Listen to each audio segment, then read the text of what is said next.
মা আমাদের সম্পদ। মায়ের ভালোবাসা প্রতি জীব, এমনকি জড় পদার্থের মধ্যেও বিদ্যমান।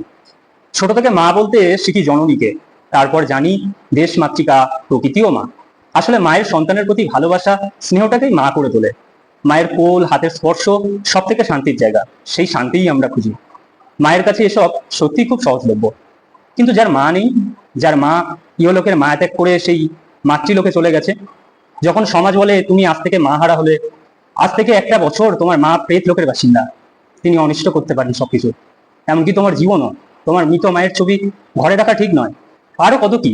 আজকালকার অ্যাস্ট্রোলজাররা তো এসব নিয়ে দারুণ ব্যবসা ফেলেছে।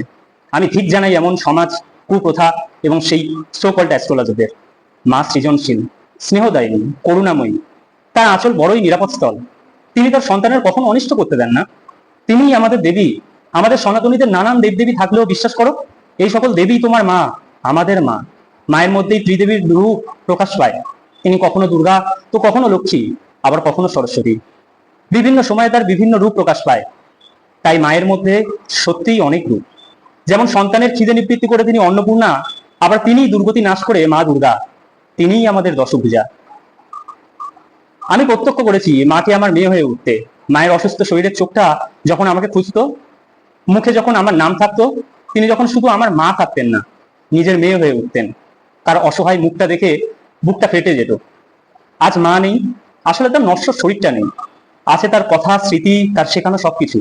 সমাজের যে কোনো মায়ের মধ্যেই তাকে দেখতে পাই এখন। প্রতিফলিত হয় জননীর রূপ।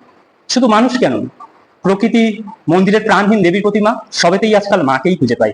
এই জগৎ মাতৃময়, এ সমাজের নারী আজ আমার দিনে দিনে মা হয়ে উঠেছে। আমার মাকে আবার খুঁজে পাচ্ছি। আমার মা বেঁচে আছে, থাকবেন, তিনি কখনোই মরতে পারেন না। আমার মা চির অমর। ধন্যবাদ।